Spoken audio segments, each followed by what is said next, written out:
Hello students, you're most welcome. जिस प्रकार से इंडिया जीडीएस पोस्ट ऑफिस के रिजल्ट के हज़ारों वीडियो बनाए जा रहे हैं, जिसमें रिजल्ट डिक्लेयर का और मेरिट लिस्ट का बताया जा रहा है। चलिए हम देखते हैं क्या वाकई में इसका रिजल्ट आ गया। यदि आ गया तो मेरिट लिस्ट हमें किस प्रकार से शो होगी। चलिए हम अपने मोबाइल में ओपन करते हैं। आप जैसे ही अपने मोबाइल में गूगल क्रोम ओपन करेंगे, आपको कुछ इस प्रकार से इंटरफेस देखने को मिलेगा। ठीक है, आप जैसे ही इसको थोड़ा सा स्क्रॉल करोगे, आपको यहाँ पर सर्च का ऑप्शन मिलेगा। आपको यहाँ पर लिखना है इंडिया पोस्ट जीडीएस। आप ऐसा कुछ भी लिखोगे तो आपके पास एक नया इंटरफेस या फिर इसका एक लिंक ओपन हो जाएगा। आप लिखोगे इंडिया पोस्ट जीडीएस। जैसे ही आप लिखोगे, आप कहीं पर भी ऐसा क्लिक करोगे तो आपके पास एक नया इंटरफेस खुलेगा और आप थोड़ा ध्यान से देखोगे तो आपको यहाँ पर एक पहली मेन वेबसाइट दिखेगी जो कि गवर्नमेंट की ऑफिशियल वेबसाइट है। http://indiapostgdsonline.government.in इस प्रकार का ये लिंक आपको दिखाई देगा। आप जैसे ही इस पर क्लिक करोगे, आपको इस प्रकार से एक नया इंटरफेस देखने को मिलेगा। ये धीरे से लोड होगा। अभी जो नया इंटरफेस है, आप इस प्रकार इसको ओपन कर सकते हैं। यहाँ पर देखो सब कुछ लिखा गया है कि किस प्रकार से हमने इसको फॉर्म फिल किया था, क्या इसकी लास्ट डेट थी। यहाँ पर एडिट एप्लीकेशन की लास्ट डेट देखो यहाँ पर क्या बता दी गई। यहाँ पर बताई थी 6/8/2024 से 8/8/2024, मतलब 3 दिन का समय था। अगस्त के महीने की बात थी, जुलाई 2024, जिसमें कुल नंबर ऑफ पोस्ट कितनी थी 44,228। ठीक है, और इसके फॉर्म कब फिल हो रहे थे 15/7/2024 से 5/8/2024 तक इसके फॉर्म फिल हुए थे। अब हम इसके सारे ऑप्शन को देखते हैं कि सारे ऑप्शन में क्या क्या मीनिंग है इसके, और हमें यहाँ पर रिजल्ट कहाँ पर दिखाई देगा। देखो, आप सबसे पहले ऊपर की ओर देखोगे तो यहाँ पर फर्स्ट में आपको नोटिफिकेशन दिखेगा। आप यहाँ पर नोटिफिकेशन डाउनलोड कर सकते हैं। आप जैसे ही नोटिफिकेशन डिस्क्रिप्टिव नोटिफिकेशन में जाएंगे, आपको यहाँ पर ये पीडीएफ डाउनलोड हो जाएगी। आप अपने इस पीडीएफ के माध्यम से आप सब कुछ रीड कर सकते हैं जो हमने एग्ज़ाम फॉर्म या फिर पोस्ट ऑफिस के फॉर्म भरने से पहले इसको रीड नहीं किया था। अब आप इसको रीड भी कर सकते हैं। यहाँ पर क्या क्या लिखा है चलो मैं आपको बता देता हूँ। यहाँ पर कुछ इस प्रकार से लिखा हुआ था जो हमने फॉर्म डालने से पहले इसको पढ़ा नहीं था। अब देखो यहाँ पर 3 प्रकार की पोस्ट थी। यह है डाक सेवक, उसके बाद सेकंड पोस्ट थी हमारे पास बीपीएम, और उसके बाद हमारे पास एक थर्ड पोस्ट थी एबीपीएम, और इसकी सैलरी भी बता दी गई है। यहाँ पर देखो बीपीएम की सैलरी 12,000 से 29,000 के समथिंग थी। एबीपीएम और डाक सेवक की सैलरी 10,000 से 24,000 तक इंक्लूड थी। आपने जो फॉर्म डाला है, आई होप आपको ये पता होगा।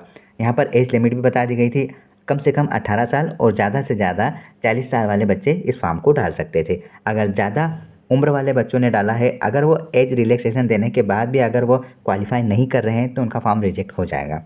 अब हमें ये जानना है कि यहाँ पर हमें रिज़ल्ट कहाँ पर मिलेगा। चलिए हम रिज़ल्ट की बात करते हैं। इसको हम बेक कर रहे हैं। हमने इसको बेक किया। अब देखो यहाँ पर आप स्टेज 1 पर जाओगे। जैसे ही आप स्टेज 1 पर जाओगे, आपको यहाँ पर फॉरगॉट रजिस्ट्रेशन का ऑप्शन मिलेगा। आप यहाँ पर क्या कर सकते हैं, आप अपना मोबाइल नंबर डाल सकते हैं या फिर ईमेल के थ्रू आप अपना ओटीपी पाकर अपना रजिस्ट्रेशन नंबर फिर से फेच कर सकते हैं। ठीक है, ये तो उस ऑप्शन के लिए है। अगर आपके पास रजिस्ट्रेशन नंबर नहीं है तो यहाँ से आप रिकवर कर सकते हैं। इसे आप बेक करो। अब आप जाओ सेकेंड ऑप्शन पर, अप्लाई ऑनलाइन। आप जैसे ही गए तो यहाँ पर आपको एप्लीकेशन स्टेटस देखने का ऑप्शन मिलेगा। जैसे ही आप इसको थोड़ा सा स्क्रॉल करोगे तो आपको यहाँ पर देखो रजिस्ट्रेशन नंबर डालना है। रजिस्ट्रेशन नंबर तो मैंने आपको बता दिया किस प्रकार से आप उसको वापस प्राप्त करोगे, वो आप स्टेज 1 से क्लिक करके निकाल सकते हैं, जैसे अभी हमने देखा था। अब देखो यहाँ पर हमको एप्लीकेशन स्टेटस देखना है कि हमारा फॉर्म रिजेक्ट हुआ था या एक्सेप्ट हुआ था। तो आपको इसको देखने के लिए आपको यहाँ पर अपना रजिस्ट्रेशन नंबर डालना है। जैसे ही आप इसको फिल करोगे, आप सबमिट कर देना। सबमिट करने के बाद आपको सब कुछ बता दिया जाएगा कि आपका फॉर्म रिजेक्टेड है या एक्सेप्टेड है। तो आपको ये अंदाज़ा हो जाएगा कि हाँ, अगर एक्सेप्टेड है तो आपके चांसेस हैं सिलेक्शन के मेरिट के आधार पर। ठीक है, अब हम इसको बेक करते हैं और नेक्स्ट ऑप्शन पर जाते हैं। आप यहाँ पर फ़ी पेमेंट देखो, चेक फ़ी स्टेटस। यहाँ पर आप अपना वापस रजिस्ट्रेशन नंबर डालोगे।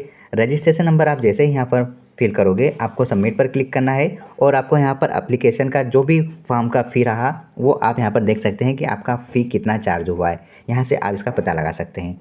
अब नेक्स्ट ऑप्शन पर चलते हैं। यहाँ पर लिखा है कैंडिडेट के ऑप्शन पर क्लिक करो। FAQ पर आप जाओगे तो आपको कुछ इस प्रकार से इंटरफेस देखने को मिलेगा, जहाँ पर देखो यहाँ पर लिखा गया है कि अगर इस GDS ऑनलाइन एंगेजमेंट में फ्रिक्वेंटली अगर आपको कोई भी क्वेश्चन पूछना है तो आप यहाँ पर अपना क्वेश्चन पूछ सकते हैं। अब कैसे, अब देखो आपको है ना, अगर रजिस्ट्रेशन रिलेटेड कुछ क्वेश्चन पूछना है तो आप प्लस पर यहाँ पर क्लिक करो। आप जैसे ही यहाँ पर प्लस पर क्लिक करोगे एक नया विंडो ओपन होगा। जैसे हमने यहाँ पर क्लिक किया आपको ये पूरा रजिस्ट्रेशन रिलेटेड सारी चीज़ें बता देगा कि आपको किस प्रकार से आगे बढ़ना है। इसे आप बैक करो।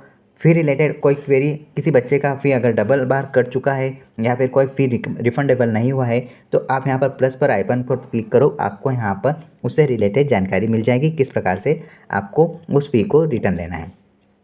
थर्ड ऑप्शन में ये कहा गया है कि अप्लाई ऑनलाइन रिलेटेड। आपने अगर कोई ये डॉक्यूमेंट फिल करते समय किसी प्रकार का प्रॉब्लम हुआ या फिर किसी प्रकार की समस्या से आप जूझ रहे हो तो आप यहाँ पर प्लस पे क्लिक करके आप यहाँ पर क्वेश्चन कर सकते हैं। इसे आप बैक करो। जैसे आप बैक करोगे यहाँ देखो ग्रेवियंस लिखा हुआ है, आप यहाँ पर क्लिक करोगे तो आपको कुछ इस प्रकार लिखा हुआ दिखेगा, GDS ऑनलाइन एंगेजमेंट कैंडिडेट, और ये है कंप्लेंट पोर्टल। आपको अगर इससे रिलेटेड किसी प्रकार का कंप्लेंट करना है तो आप यहाँ पर अपना रजिस्ट्रेशन नंबर या फिर मोबाइल नंबर फिल कर सकते हैं और आपको यहाँ पर जनरेट OTP पर क्लिक करना है। अब जैसे ही क्लिक करेंगे आपको एक नया इंटरफेस देखने को मिलेगा और इस इंटरफेस में आपको जो OTP आएगा वो यहाँ पर फिल करना है। तो आपके पास यहाँ पर इनबॉक्स में कंप्लेन करने का ऑप्शन खुल जाएगा। ठीक है, ये सारी जानकारी यहाँ पर दी गई है। अब आप इसे बैक करो। आप आ गए यहाँ पर होम पेज पर। अब आप जैसे यहाँ पर नीचे जाओगे तो देखो यहाँ पर कोई और जानकारी लिखी है क्या, यहाँ पर किसी प्रकार की और कोई जानकारी नहीं है। तो आप थोड़ा सा नीचे बढ़ो। अब यहाँ पर देखो कि किसी प्रकार का और कोई न्यू नोटिफिकेशन यहाँ पर इंक्लूड है। यहाँ पर किसी भी प्रकार का कोई नोटिफिकेशन नहीं आया है। यहाँ पर किसी भी प्रकार का कोई नोटिफिकेशन नहीं आया है, कोई अपडेट नहीं आया। अगर किसी प्रकार का कोई अपडेट आता तो यहाँ पर जो कैंडिडेट कॉर्नर लिखा है यहाँ पर आपको रिजल्ट डिक्लेयर लिखा हुआ आ जाता। यहाँ पर आप जिस प्रकार यहाँ पर देख रहे हैं कि यहाँ पर ये कितने ऑप्शन है, यहाँ पर ये notification, stage 1, stage 2, payment, help desk और एनेक्सियर्स और कैंडिडेट ग्रेवियंस लिखा है। अब आपका जैसे ही रिजल्ट आएगा, चाहे आप किसी भी स्टेट से बिलोंग करते हैं, आपके यहाँ चौथे ऑप्शन पर इस प्रकार से यहाँ रिजल्ट लिखा हुआ आ जाएगा और उसके साइड में न्यू करके लिखा हुआ रेड सिग्नल दे देगा कि रिजल्ट अपडेट हो चुका है। और आज की तारीख में अभी तक किसी भी प्रकार का कोई रिजल्ट नहीं आया है और अभी किसी भी प्रकार की कोई संभावना नहीं है। आप निश्चिंत रहिए, हज़ारों वीडियो आपके पास आएंगे, लेकिन आज की तारीख में किसी भी प्रकार से कोई रिजल्ट नहीं आया है और ना ही कोई मेरिट लिस्ट अपडेट हुई है। ठीक है, तो यहाँ पर स्टेट का नाम भी आएगा कि किस स्टेट का रिजल्ट आया है और आपको यहाँ पर हाईलाइट कर दिया जाएगा। ठीक है, और इस प्रकार से यहाँ पर ऊपर की ओर जो ये लाइनें चल रही है यहाँ पर लिखा हुआ आ जाएगा कि रिजल्ट किस प्रकार से, देखो ये न्यू लिखा है, इसी प्रकार से लिखा हुआ आएगा। तो आप निश्चिंत रहिए, किसी प्रकार से कोई रिजल्ट नहीं आया।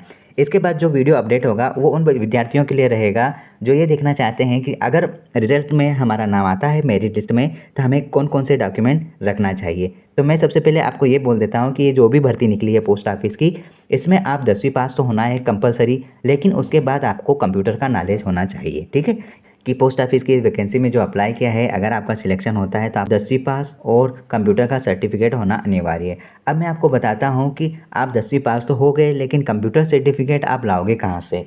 तो देखो मैं आपको ये सर्टिफिकेट दिखा रहा हूं और एक मिनिमम फीस में हम आपको ये प्रोवाइड कर रहे हैं जो गवर्नमेंट से ऑथराइज्ड है। और इसमें ना ही किसी प्रकार का ये कहा गया है कि आपको डिग्री या डिप्लोमा चाहिए कंप्यूटर का, नहीं, बिल्कुल नहीं।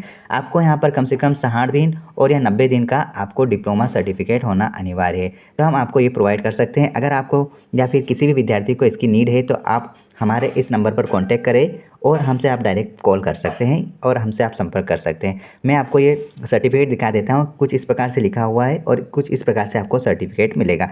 इसकी बहुत ही कम फीस है।